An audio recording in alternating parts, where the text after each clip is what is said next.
Okay, this is the settings for this display. There's a couple of gentlemen that want to use this type of display.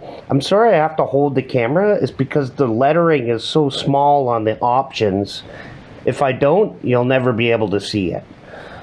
So to get into the settings, to get into the advanced settings, you have to hold down the plus, minus, and the function key, which is sort of a two-handed operation. It's not necessary to set this up because it's on the right protocol. All the advanced settings give you is a protocol option. So it's on 2 sharp or 2 number sign. That's the protocol for this bike because he wants to do it on this bike, both of them, so there's no point. So you want to get in the settings, so hold plus and minus. Okay, now we're into the settings. Here, let me try to block some of the light here so you can see it, hopefully. Now see how there's clock adjust? You can adjust the clock, but as soon as you take the battery off, you get as low as 45 minutes, or as high, I've seen it up to about 2.5 hours before the clock resets. This doesn't have a watch battery in it to save the clock.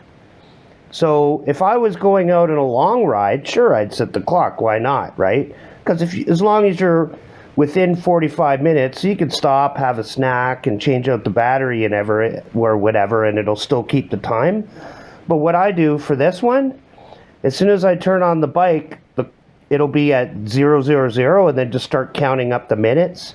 I basically use it as the on time of the bike, because there's no point, right? All they needed to do was put a watch battery in this, and they didn't. So, tits up for us. Anyway, so go down to setting 2, which is power watt max.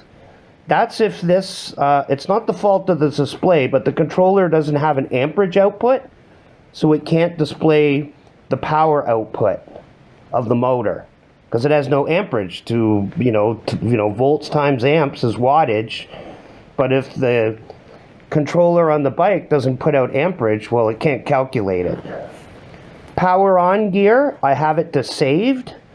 So what this means is at whatever you leave it in, like PAS 3 or 2 or 5 or whatever, when you return on the bike, it'll go to that power assist level. So say I shut off the bike and it was in 2, when I turn on the bike again, it'll be on power assist 2. Now you can go into it and you can actually set it to 1 or 2 or 3 or whatever. But I just put it on saved. Then you just hit the M button to save that. Temp unit is in Celsius for me. Odometer reset, I didn't bother, obviously. Backlit light level, I put it on 3, the brightest, because otherwise it's really hard to see in the dark, in the light. Metric unit, for me, you can put it to imperial, which is miles per hour. Battery voltage is 48 volts.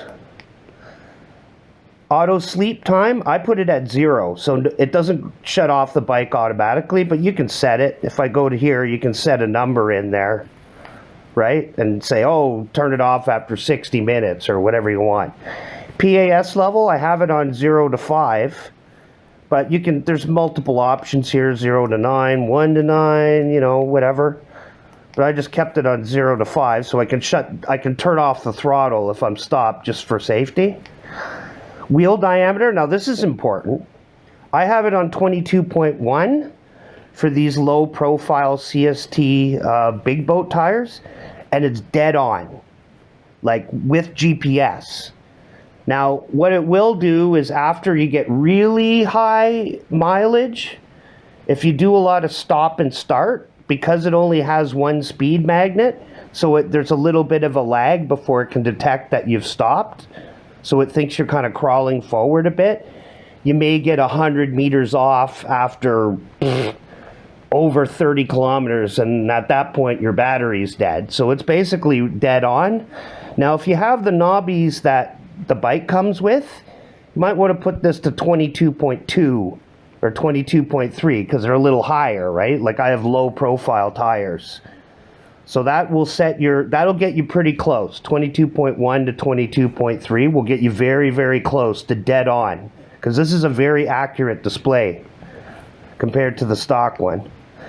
Speed magnets number. This is important. It only has one speed magnet. So you go in here and you just type in how many speed magnets you have. Using, you know, up and down arrows, and then just press M to save. P8 speed limit, 100, basically unlimited. Now here's zero start, which means you can use the throttle standing still. If you put it to 1, which is non-start, then you can't use the throttle until you're moving. Drive mode, assist and electric I have. You can put it to just assist or just electric, you know, like no PAS at all. I have it on both. Next one, P11, assist sensitivity 1, which is the most sensitive because there's already a pretty big lag on the pedaling because it has, you know, only one speed sensor and 12 speed magnets. So, you know, you got to pedal it a few times before it'll even start to kick in. So I have it on the most sensitive. Assist strength, I have it on 5, which is the most assist strength. So as soon as you pedal, it gives you full throttle. Assist magnet type, this is important as well, P13. There's 12 magnets on this bike. Current limit, I put it to 23 to try to get anything over 20, but it doesn't matter if I set it to 15 or 25, it just gives you 20 no matter what. It's hard locked, the controller, which is too bad because I know this motor has more balls. It could have used another couple of amps for sure. So that's all you need to do for that. And then when you want to get out of it, you just press plus and minus again together, and now you're back to the display. Now see how it says 9 minutes? Because the bike has been on for 9 minutes. If I set the clock to whatever, the clock just starts at midnight and then just starts ticking up the clock. So as you can see, you can still use it for like how long has the bike been on. You know what I mean? And the ride time, this is actual ride time. It will only start the ride time when the bike is over 1 kilometer an hour. So this is actual time that the bike is actually moving. Not the total time of the bike being on, but when the bike is actually rolling, right? And then obviously you have your PAS levels and a trip, you know, and see, this is where the wattage would be, you know, it would show how many watts you're pulling on the motor. But because it doesn't have an amperage output on this display, I mean on the controller, it's not the display's fault, it's the controller's fault. It doesn't have an amperage output. So obviously it can't calculate watts, because what it would do is go, oh, you're pulling 20 watts or 10 watts, oh, that's 546, you know, watts, because it's 54.6, say, for example, or whatever it's pulling down to, right? Just does a simple calculation. Watts times amps. I mean, sorry, amps times the voltage is watts, and it would just display it here, right? As the watts go up and what, you know, whatever. But anyway, this is the controller temperature. See how it's 17 degrees? That's a controller temperature. That's not ambient. When you first turn on the bike and the controller doesn't have a chance, see how it's climbing 17.1? Because the controller is heating up as the MOSFETs and the capacitors have charge in them. When you first turn on the bike, like the second you turn it on, that'll give you an accurate ambient temperature. Okay, so I hope that helps. Like I said, the big ones you really have to, here, I'll go back in.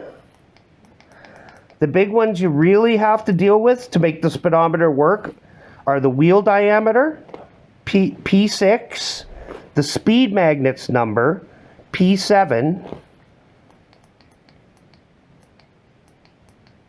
and the assist magnetic type, which is 12 magnets. Then the rest you can kind of fiddle with, you know, and you're not really doing anything with it. So just make sure the wheel diameter is 22.1, 22.2, you know, whatever. You know, the knobbies will have slightly higher, so maybe 22.2, right? It's the speed magnet number and the pedal assist magnet number. That'll really determine if this is accurate or not. Because if these are wrong, it might say you're going 200 kilometers an hour, and you're not, obviously. or it'll do wonky stuff, because that's what it does when it's first out of the box, because the magnets are set. I think this was like 24, and the magnet number was like 5, or it was off, right? I just went into the old display. I downloaded a copy of the manual for the old display, and I just looked up what it needed and goes, oh, okay, it's one I just wrote down the P settings and wrote what they were. And then when I put this on here, I just programmed in what it wanted, and then it would just work right away. Like for fun here, I'll try to get into the advanced settings. It's kind of a two-handed operation. Hold on, I'll just put the camera down for a second. Just to show you the communications protocol. See, communications protocol? So if you go in here, look, it has all these protocols that this will work for, including Bafang 9600 baud, KT controllers. So you got a lot of options. Now, this bike, see how it says 2 sharp or 2 number sign? That's what you want it on, and that's the default anyway. So you don't even have to get into this advanced menu if you want, because all it has is the communications protocol and the send config and the power watt max, which is saying, oh, don't show anything over 1200, but like I said, it's useless on this bike. And then all the rest of the settings are all the same. Your P settings. So it only has a few extra settings that you don't, basically the only setting that matters is the communications protocol. And I think the send config is if you hook it up to some sort of external port or something, you can send this configuration to a file and maybe send it to a buddy or something, but there's no way to do it on this controller.